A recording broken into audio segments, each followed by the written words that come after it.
नमस्कार मित्रांनो, व्हीएम स्ट्रॅटेजीच्या भाग 6 मध्ये आपले स्वागत आहे. मित्रांनो, मागील भागात आपण मूव्हिंग एव्हरेज RSI याच्याबद्दल माहिती घेतली. आज आपण RSI डायव्हर्जन याबद्दल बघणार आहोत. मी मित्रांनो सांगितल्याप्रमाणे आपण forex, share market, currency market, commodity market याबद्दल पण जाणून घेणार आहोत आणि त्यांचे लाईव्ह चार्ट पण बघणार आहोत. म्हणून यापुढे येणारे माझ्या चॅनलचे प्रत्येक व्हिडिओ मित्रांनो पूर्ण बघा व माझ्या व्हीएम स्ट्रॅटेजीच्या चॅनलला लाईक, शेअर आणि सबस्क्राईब करा. मित्रांनो, मग आज आपण माझ्या या भागाला सुरुवात करूया.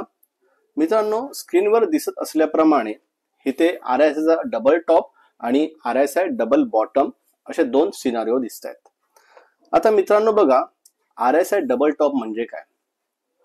आता इथे RSI समोर आहे. हा RSI ची प्राइस, RSI जो आहे तो 70ला वरती 70च्या वरती गेलेला आहे आणि वरती जाऊन इकडे बघा त्याला इथे रेजिस्टन्स भेटला आहे. 100च्या वरती जाऊ शकत नाही. पुन्हा तो खाली आलेला आहे, पुन्हा वरती गेला आणि पुन्हा खाली आलेला आहे. म्हणजेच काय की इथे RSI चा डबल टॉप तयार झालेला आहे आणि त्यानंतर प्राइस खाली आलेली आहे. म्हणजे अशा प्रकारचा डबल टॉप जर दिसला तुम्हाला चार्ट्स मध्ये तर प्राइस नक्कीच खाली येणार. मग त्यासाठी मित्रांनो तुम्हाला चार्ट्स व्यवस्थित रीड करता आले पाहिजेत. आणि अशा प्रकारे हा जेव्हा RSI खाली येतो तेव्हा स्ट्रॉंग बेरिश ट्रेंड रिव्हर्सल म्हणजे थोडक्यात मित्रांनो प्राइस इथे आता RSI खाली आला म्हणजे मूव्हिंग एव्हरेजची प्राइस पण खाली येणार आणि हा ट्रेंड रिव्हर्सल आहे आणि याला स्ट्रॉंग बेरिश ट्रेंड रिव्हर्सल असे म्हणतात. आता मित्रांनो RSI डबल बॉटम म्हणजे काय ते आपण बघूया. मित्रांनो या ठिकाणी बघा RSI 30च्या खाली गेलेला आहे आणि त्याला सपोर्ट भेटलेला आहे आणि तिथून पुन्हा तो 30च्या वर गेला आहे. म्हणजे इकडे बघा RSI खाली आला, पुन्हा वरती गेला, पुन्हा खाली आला. इथे डबल टॉप तयार झालाय. स्क्रीनवर माझा कर्सर दिसत असेल आणि त्यानंतर RSI वरती गेला 30च्या. म्हणजे अशा प्रकारे इथे RSI ने जो आता इथे जो ट्रेंड आहे हा स्ट्रॉंग बुलिश ट्रेंड रिव्हर्सल असं त्याला म्हणतात. कारण इथे प्राइस आता वरती जाणार आहे आणि ह्या सिनारिओ मध्ये प्राइस आता खाली येणार आहे. म्हणून याला स्ट्रॉंग बेरिश ट्रेंड रिव्हर्सल असे म्हणतात. तर मित्रांनो यासाठी तुम्हाला चार्ट्स व्यवस्थित रीड करता आले पाहिजेत. हे आपण प्रॅक्टिकली पुढे बघणारच आहोत. पण आता आपण थोडंसं पुढे जाणून घेऊया. आता मित्रांनो RSI डायव्हर्जन्स म्हणजेच काय. डायव्हर्जन्सचे मित्रांनो दोन प्रकार आहेत. एक आहे बुलिश डायव्हर्जन्स, त्याला पॉझिटिव्ह डायव्हर्जन्स पण म्हणतात आणि दुसरा आहे बेरिश डायव्हर्जन्स, त्याला निगेटिव्ह डायव्हर्जन्स पण म्हणतात. मित्रांनो नीट बघा, इथे RSI ची लाईन ही 30च्या खाली गेलेली आहे आणि पुन्हा खाली येऊन पुन्हा 30 पर्यंत गेली आहे, पुन्हा खाली आले आणि पुन्हा वरती गेलेली आहे. म्हणजे इकडे बघा आता मूव्हिंग एव्हरेज ची प्राइस वरती दिसत आहे आणि इथे RSI दिसत आहे. इथे मूव्हिंग एव्हरेज हा डाऊन ट्रेंड मध्ये आहे.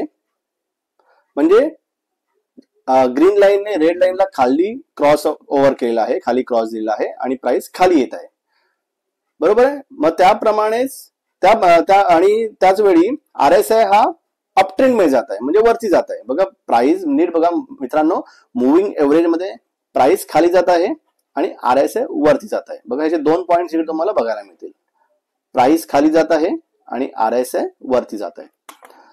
म्हणजे अशा वेळी प्राइस पुढच्या सिनारिओ मध्ये वरती जाणार हे निश्चित असतं. याला म्हणतात RSI डायव्हर्जन्स, म्हणजे बुलिश डायव्हर्जन म्हणतात आणि या ठिकाणी प्राइस वरती जाणार असते. मग हे डायव्हर्जन तुम्हाला डेलीच्या चार्ट मध्ये, 15 मिनिटच्या चार्ट मध्ये, 1 आवर, वीकली किंवा मंथली चार्ट मध्ये पण तुम्हाला बघायला मिळू शकतात. पण तुम्हाला मित्रांनो डायव्हर्जन्स व्यवस्थित बघता आले पाहिजेत. आता दुसरा सिनारिओ आपण बघूया मित्रांनो.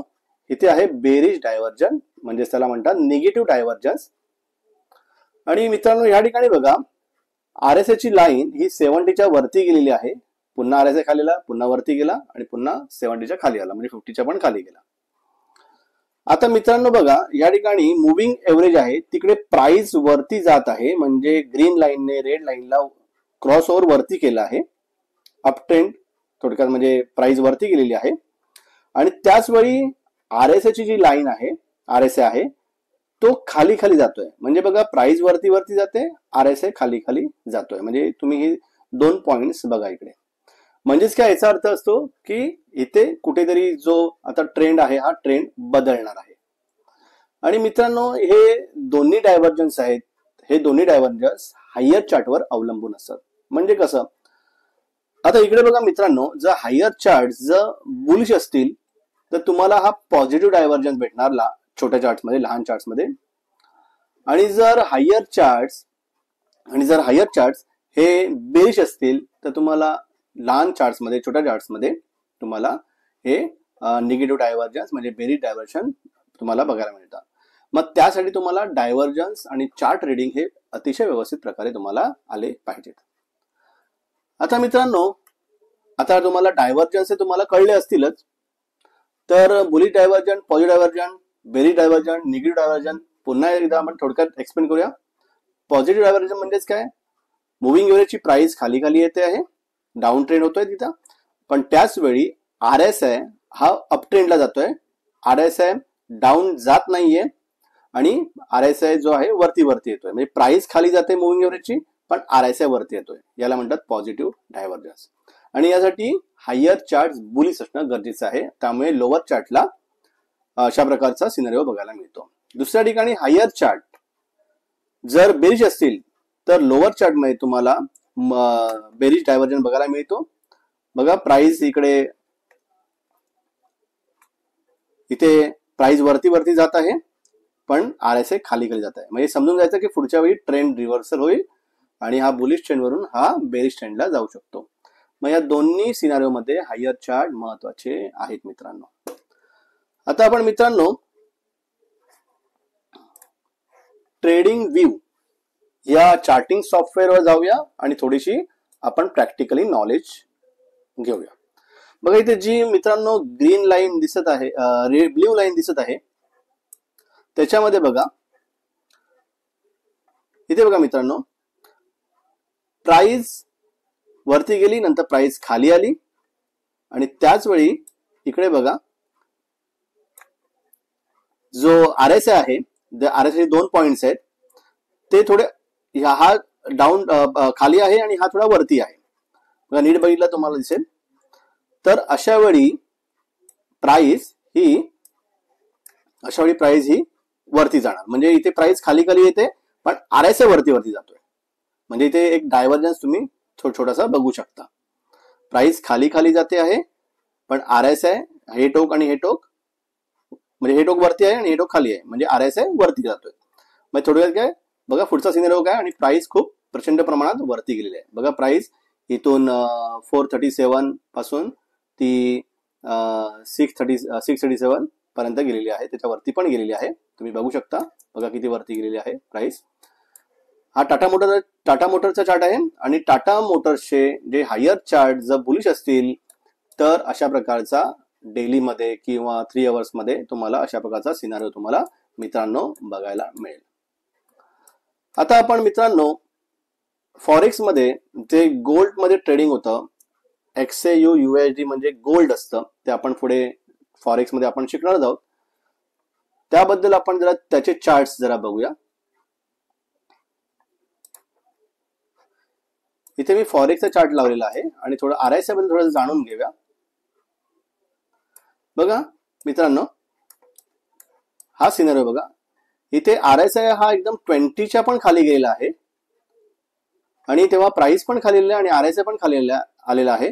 बघा RSI ने आपल्याला पहिल्यांदाच इंडिकेशन दिलंय की इथे प्राइस खाली खाली येते आणि त्यानुसार प्राइस पण खाली आली आहे मुव्हिंग एव्हरेजची. आणि ही प्राइस नंतर RSI 20ला गेल्यानंतर साहजिकच नियम काय सांगतो की RSI नंतर 20 किंवा 10च्या तर खाली 0च्या खाली जाऊ शकत नाही. RSI वरती आले आणि त्यामुळे प्राइस पण वरती आली आणि त्यानुसार प्राइसने किती मूव्ह केला आहे बघा. म्हणजे प्राइस 1838 पासून ती प्रचंड प्रमाणात वरती गेली आहे, तुम्हाला स्क्रीनवर दिसू शकतं. म्हणजे अशा प्रकारे तुम्हाला चार्ट हे तुम्ही ट्रेडिंग व्ह्यूवर रीड करू शकता. त्याची तुम्हाला बरीचशी प्रॅक्टिस करावी लागेल. कोणाच्या सिग्नलवर डिपेंड राहण्यापेक्षा आपण स्वतःचं अनालिसिस स्वतः करायला हवं. बघा इथे मित्रांनो कशा प्रकारे आपण इथे चार्ट आहेत. हे चार्ट कसे लावायचे हे पण तुम्हाला मी सांगणार आहे नंतर. आपले पुढचे येणारे पार्ट्स तुम्ही बघतच राहा. इथे मी जो मुव्हिंग एव्हरेज जो लावलेला आहे हा मुव्हिंग एव्हरेज 7 आहे आणि ही जी रेड लाईन आहे ही मुव्हिंग एव्हरेज 29 ची आहे. जेव्हा मुव्हिंग एव्हरेज 7 हे याने मुव्हिंग एव्हरेज 29 ला खालच्या साईडला डाऊन म्हणजे डाऊन साईडला त्याने क्रॉसवर दिलेला आहे तेव्हा प्राइस खाली गेलेली आहे आणि ते बघा RSI पण खाली खाली खाली खाली येतोय. आता मित्रांनो प्राइस वर जाणार आणि खाली जाणार हे कळण्यासाठी RSI मदत करतो, त्याप्रमाणे इतर काही इंडिकेटर्स आहेत हे पण आपण पुढच्या भागात पाहणार आहोत आणि ते इन डिटेल पाहणार आहोत आणि जास्तीत जास्त ह्याच्या पुढचे भाग प्रॅक्टिकल करण्याचा प्रयत्न करणार आहोत. तर तुम्ही माझे येणारे युट्यूबचे सर्व एपिसोड पूर्ण पहा आणि माझ्या चॅनलला लाईक, शेअर आणि सबस्क्राईब करा. तोपर्यंत मित्रांनो नमस्कार.